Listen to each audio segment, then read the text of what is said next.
Conjunction. Conjunction क्या होती है जी? It is used to join words और group of words. Very simple. कि कंजंक्शन जो है वो जोड़ने वाला आला, आप कह सकते हैं इसको अल्फी से तशबीह दे सकते हैं जी।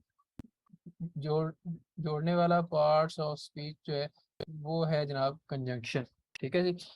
अगर किसी भी कुछ वर्ड्स को या ग्रुप ऑफ वर्ड्स को आपने आपस में जोड़ना है तो वो जो जोड़ने वाली चीज़ है उसको हम कहते हैं कंजंक्शन। कंजंक्शन तीन टाइप की होती है जी। पहली टाइप है जी कोऑर्डिनेटिंग कंजंक्शन। कोऑर्डिनेटिंग कंजंक्शन में और सबऑर्डिनेटिंग कंजंक्शन में दो चीज़ें होती है। कोऑर्डिनेटिंग कंजंक्शन क्या मतलब है इसका?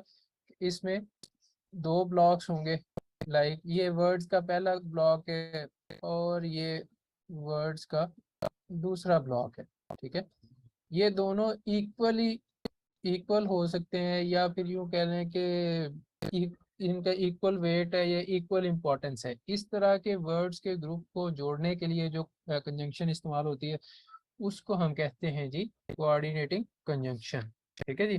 कोऑर्डिनेटिंग कंजंक्शन क्या होती है कि जिसमें दोनों टाइप्स के जो अल्फाज हैं या दोनों जो ग्रुप्स ऑफ वर्ड्स हैं वो इक्वल वेटेज के हों, कोई कम ज़्यादा उनके उनमें रैंक का फ़र्क ना हो। फॉर एग्जांपल यहाँ पे एग्जांपल लिखी हुई है जी।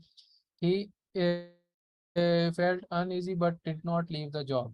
He felt uneasy but did not leave the job। ठीक है। वो अनईजी तो फील कर रहा था लेकिन वो उसने फिर भी नौकरी नहीं छोड़ी। तो एक ग्रुप ऑफ वर्ड्स मेरे पास यहाँ पे ये वाला था, दूसरा मेरे पास ये वाला था। इनको जोड़ने के लिए जो मैंने कंजंक्शन इस्तेमाल की है वो ये है। दोनों की जो रैंक है या दोनों की जो इम्पोर्टेंस है इस ग्रुप ऑफ वर्ड्स की भी और इसकी भी दोनों की सेम है। तो इनको जो कंजंक्शन जोड़ेगी उसको हम कहते हैं कोऑर्डिनेटिंग कंजंक्शन। ऐसा कंजंक्शन जो इक्वल रैंक वाले वर्ड्स के ग्रुप्स का या फिर इक्वल रैंक के ग्रुप्स जो हैं या सेंटेंसेस या क्लॉजेस उनको जोड़े। मेन चीज़ इसमें इक्वल रैंक है। इसमें और सबऑर्डिनेटिंग में इक्वल रैंक और अनइक्वल रैंक का थोड़ा सा फर्क है। ठीक है। इसमें आपने इक्वल रैंक याद रखना है। सबऑर्डिनेटिंग में आप आ जाते हैं तो एक होती है प्रिंसिपल क्लॉज। ठीक है। जो मेन क्लॉज जिसको आप कहते हैं मेन क्लॉज या फिर प्रिंसिपल क्लॉज, जो मर्जी आप उसको कह लें। और उसके बाद आती है आपके पास डिपेंडेंट क्लॉज जो कि अपना मीनिंग पूरा नहीं कर सकती अगर उसके साथ प्रिंसिपल क्लॉज या मेन क्लॉज नहीं है। तो इन दोनों को मिलाने के लिए हमारे पास यूज होता है जी सबऑर्डिनेटिंग कंजंक्शन। ठीक है जी। दोबारा सुन लें। ऊपर जो है रैंक इक्वल था और उनकी जो एग्जांपल्स हैं वो हैं जी एंड, बट, फॉर और नॉर। ठीक है। ये ज़्यादातर यही यूज़ होते हैं कोऑर्डिनेटिंग कंजंक्शंस के तौर पे। लेकिन सबऑर्डिनेटिंग कंजंक्शन में आपके पास ये अनइक्वल रैंक आएंगे जी। अनइक्वल रैंक क्या मतलब है कि एक आपके पास मेन क्लॉज या प्रिंसिपल क्लॉज होगी, दूसरी आपके पास डिपेंडेंट क्लॉज होगी। तो इनको जोड़ने के लिए जो कंजंक्शन इस्तेमाल होती है उसको हम कहते हैं जी सबऑर्डिनेटिंग कंजंक्शन। और इसकी बहुत सारी टाइप्स हैं। Because, after, since, that, when, काफ़ी सारी और भी लिखी हुई हैं। लेट मी चेक कहाँ है। हाँ जी। Because, after, since, that, when, where, although, as, if, unless, before, though, till, while, then वगैरह वगैरह। ठीक है। तो काफ़ी सारी हैं, वो मैं सारी लिखने के बजाय मैंने आपको खुद बता दिया है कि जी ज़्यादा सारी हैं। मेरी बात पे विश्वास करें। अब इसमें एग्जांपल आप ले लें जी। He is he is happy because he has won the competition. इसमें एग्जांपल लेते हैं। He is happy because he has won the competition। Won the competition या रेस कह लें। अच्छा जी। वो खुश है क्योंकि उसने रेस जीत ली है। ठीक है। तो हमारे पास जो मेन या प्रिंसिपल क्लॉज थी वो हमारे पास पहले आ गई। ही इज हैप्पी तो वो बहुत खुश है। हम उसकी हालत को जाहिर कर रहे हैं। ये आपके पास मेन क्लॉज है और इसके मीनिंग को एक्सप्लेन करने के लिए इसमें ऐड करने के लिए आपने एक और क्लॉज लगा दी। वो क्यों खुश है भाई? क्योंकि उसने रेस जीत ली है। ठीक है। तो ये डिपेंडेंट क्लॉज है। ये प्रिंसिपल क्लॉज है। डिपेंडेंट क्लॉज जो है उसका रैंक नीचे होता है, कम होता है। इंडिपेंडेंट या जो प्रिंसिपल या मेन क्लॉज होती है वो इससे ज़्यादा इम्पोर्टेंट होती है। सो उनके दरमियान में हमारे पास जो कंजंक्शन आती है वो हमारे पास यहाँ पे लगी हुई है जी, because is used as a subordinating conjunction. SC stands for subordinating conjunction, और this is it about it. ठीक है, and then we have correlative conjunctions. Correlation जो है, दो चीज़ों का आपस में रिलेशन हो तो उसको हम कहते हैं जी कोरिलेशन। अब ये जो रिसर्च वगैरह करते हैं उनको पता है पॉजिटिव कोरिलेशन क्या होता है, नेगेटिव कोरिलेशन क्या होता है, और रिडंडेंट कोरिलेशन भी होता है आई थिंक, या फिर क्या उसको स्पूरियस कोरिलेशन वगैरह भी होता है।